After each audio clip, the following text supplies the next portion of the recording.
Haryana budget 2013 क्या होगा खास।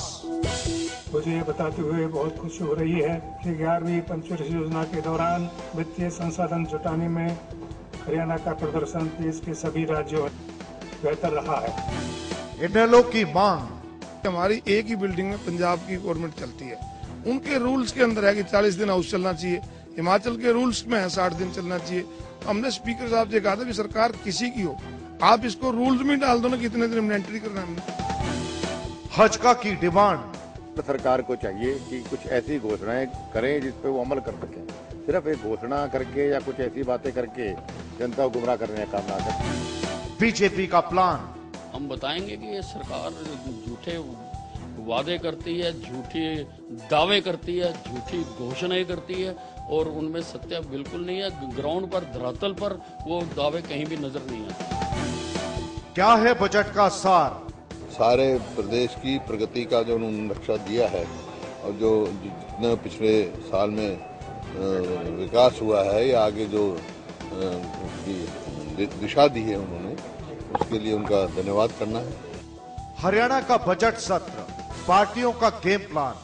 हरियाणा के बजट सत्र का आगाज हंगामेदार हुआ। सदन की शुरुआत राज्यपाल के अभिभाषण से हुई और फिर विपक्ष ने सवाल उठाने शुरू कर दिए।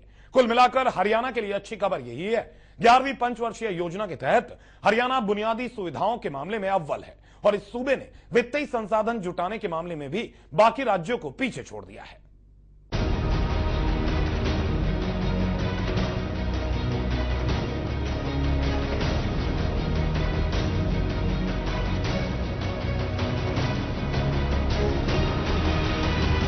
हरियाणा विधानसभा का बजट सत्र शुरू हो चुका है।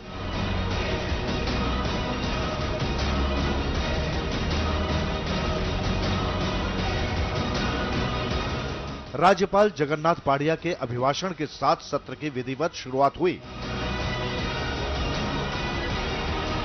राज्यपाल जगन्नाथ पाढ़िया के मुताबिक हरियाणा ने 11वीं पंचवर्षीय योजना के तहत सबसे अच्छा काम किया है और वित्तीय संसाधन जुटाने में भी हरियाणा अव्वल है। 11वीं पंचवर्षीय योजना के लिए राज्य वित्तीय संसाधनों पर योजना आयोग द्वारा गठित कार्य समूह ने दर्शाया है कि राष्ट्रीय औसत के अनुसार राज्य ने 11वीं पंचवर्षीय योजना में अनुमानित संसाधन का 92.5% संसाधन जुटाए, जबकि हरियाणा ने अनुमानित संसाधनों का 192% जुटाने में सफलता प्राप्त की। अग्रिम अनुमानों के अनुसार वर्ष 2012-13 के लिए स्थिर कीमतों पर सकल घरेलू उत्पाद 191,820 करोड़ रुपए 120 करोड़ 76 लाख रुपए हैं, जबकि तीव्र अनुमानों के अनुसार वर्ष 2011-12 में 179,97,000 करोड़ रुपए रहा, जो कि वर्ष 12-13 के लिए 7.1% की वृद्धि दर्शाता है। राज्यपाल के अभिभाषण की बातों को मुख्यमंत्री भूपेंद्र सिंह हुड्डा ने आगे बढ़ाया और हरियाणा में चल रहे विकास कार्यों का पूरा ब्यौरा दिया। राज्यपाल का धन्यवाद करना है जो उन्होंने अभिभाषण दिया है। सारे प्रदेश की प्रगति का जो उन्होंने नक्शा दिया है और जो जितना पिछले साल में विकास हुआ है या आगे जो उसकी दिशा दी है उन्होंने, उसके लिए उनका धन्यवाद करना है। मुख्यमंत्री हुड्डा कहते हैं उन्होंने रेल मंत्री से हरियाणा में कोच फैक्ट्री लगाने की मांग की है और कई लंबित पड़ी रेल योजनाओं पर भी उनकी रेल मंत्री से चर्चा हुई थी। मांग की है कि कोच फैक्ट्री हमारे यहाँ हरियाणा में दी जाए। कोई सर उम्मीद है सर बजट में हरियाणा को कुछ मिले? उम्मीद है और हरियाणा में तो पहले 2 रेलवे लाइन, एक तो बनके तैयार होगी, दूसरी बन रही है और 2 रेलवे लाइनों के लिए भी हमने कहा हम आधा खर्चा देंगे। एक तो नारायणगढ़ से जो अंबाला की लाइन है, एक मेवात के लिए हम कहे हैं अगर रेलवे बन जाता है, लाइन बनाती है तो आधा खर्चा हरियाणा सरकार वहन करेगी। मुख्यमंत्री हुड्डा के मुताबिक SYL का पानी भी हरियाणा को दिलाने का प्रयास जारी है। दो राय नहीं, हरियाणा को अपना पूरा हिस्सा नहीं मिल रहा और इससे हरियाणा का नुकसान तो हो ही रहा है और उसमें पूरा हिस्सा जो है SYL ना खुदने की वजह से हो रहा है। जो पंजाब में हमारा हरियाणा का तो खुद ही हुई है, जो सुप्रीम कोर्ट ने फैसला किया हुआ है और जो प्रेसिडेंट रेफरेंस पड़ा है, हमने बार बार हम जो है सुप्रीम कोर्ट से आग्रह कर रहे हैं जल्दी से जल्दी रख के हरियाणा अपने हक की एक एक बूंद पानी लेकर रहेगा। वहीं बजट सत्र के पहले दिन मुख्यमंत्री हुड्डा समेत सभी मंत्री सदन में मौजूद थे। बजट सत्र की शुरुआत जोरदार हंगामे से हुई। इनेलो और बीजेपी के विधायकों ने सदन की कार्रवाई में खलल डालने की कोशिश की तो बजट सत्र की अवधि बढ़ाने की भी मांग की गई।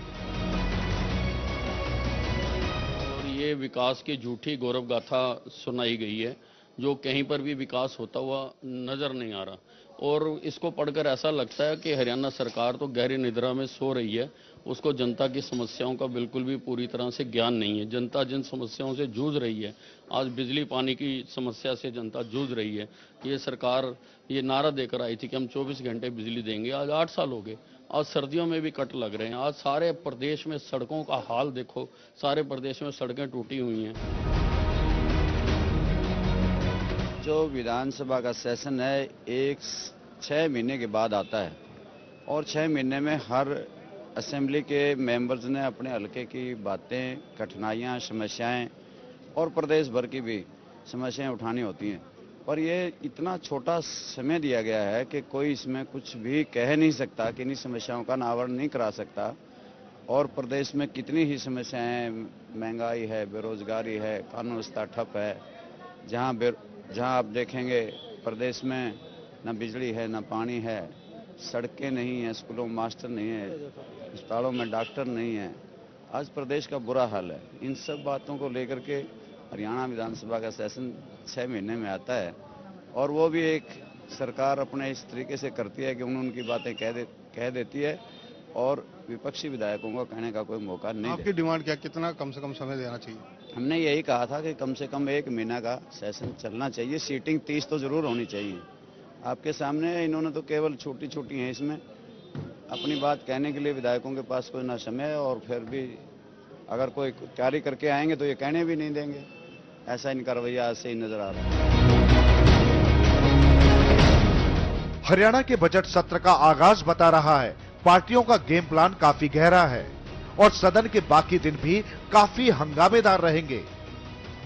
संजीत चौधरी के साथ चंद्रशेखर धरनी, MH1 न्यूज, चंडीगढ़।